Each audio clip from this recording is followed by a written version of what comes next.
Hi guys, welcome back to అమ్మ చేతి అమృతాలు. ఈరోజు రెసిపీ ఏంటంటే గుత్తి వంకాయ కర్రీ. చాలా ఈజీగా టేస్టీగా ప్రిపేర్ చేసుకోవచ్చు. ఎలా ప్రిపేర్ చేసుకోవాలి ఈ వీడియోలో చూద్దాం.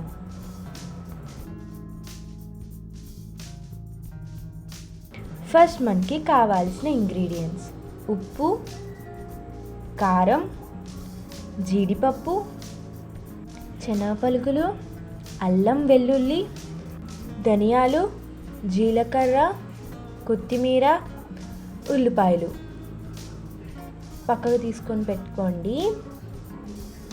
దాని తర్వాత పసుపు, యాలకులు, దాల్చిన చెక్క, లవంగాలు, వంకాయలు తీసుకోండి. ఈ విధంగా కడిగి నేను తీసుకున్నాను. దాని తర్వాత చింతపండు, దీంట్లో కొద్దిగా వాటర్ వేసుకొని నానబెట్టుకోండి. శనగ పలుకులు అనేవి వేపుకోవాలి. కొంచెం వేగిన తర్వాత దీంట్లోకి ధనియాలు, దాని తర్వాత జీలకర్ర వేసి ఒకసారి కలుపుకోండి. లవంగాలు, దాల్చిన చెక్క, యాలకులు వేసుకోండి.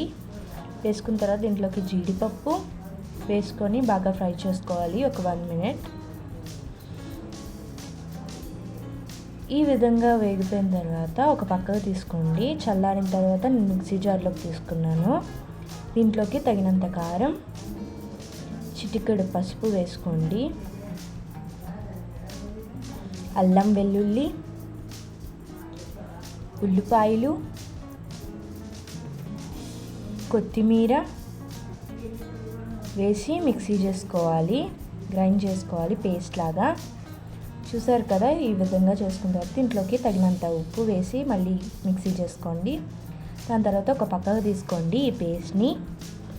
దాని తర్వాత వంకాయలు తీసుకొని ఈ విధంగా కట్ చేసుకోండి. నేను చూపిస్తున్న విధంగా అన్నీ ఈ విధంగా కట్ చేసుకోవాలి.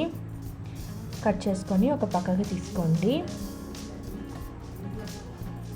తీసుకున్న తర్వాత ఆ పేస్ట్ అనేది మనం దీని లోపలికి వేసుకోవాలి. అన్నీ ఈ విధంగా పేస్ట్ అనేది పట్టి పక్కన పెట్టుకోవాలి. నేను చూపిస్తున్న విధంగా చేయండి.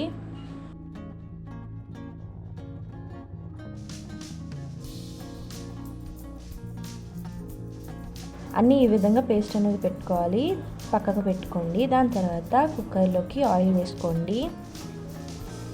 దీంట్లోకి పోపు వేసుకోండి. కరివేపాకు,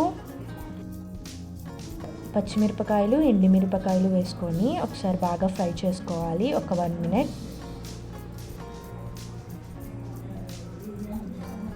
ఈ విధంగా ఫ్రై అయిన తర్వాత దీంట్లోకి మనం పేస్ట్ అది పెట్టుకున్నాం కదా వంకాయల్ని, ఆ వంకాయలని వేసేసి ఒకసారి బాగా కలుపుకోండి.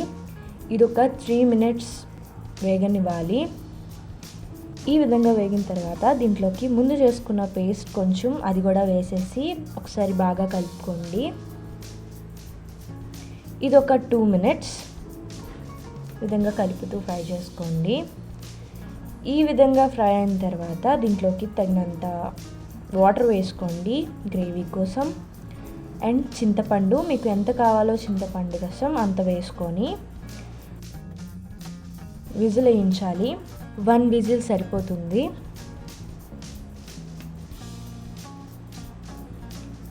నేను ఒక విజిల్ వేయించుకున్నా. ఓపెన్ చేసిన తర్వాత మన గుత్తి వంకాయ కర్రీ అనేది రెడీ అయిపోతుంది. చూసారు కదా, చాలా ఈజీగా టేస్టీగా ఇంట్లోనే ప్రిపేర్ చేసుకోవచ్చు. చాలా సింపుల్ ప్రాసెస్లో చూపించాను, తప్పకుండా ట్రై చేయండి. ఈ వీడియో మీకు ఎలా అనిపించిందో కామెంట్ బాక్స్లో కామెంట్ చేయండి. అండ్ ఫర్ మోర్ వీడియోస్కి సబ్స్క్రైబ్.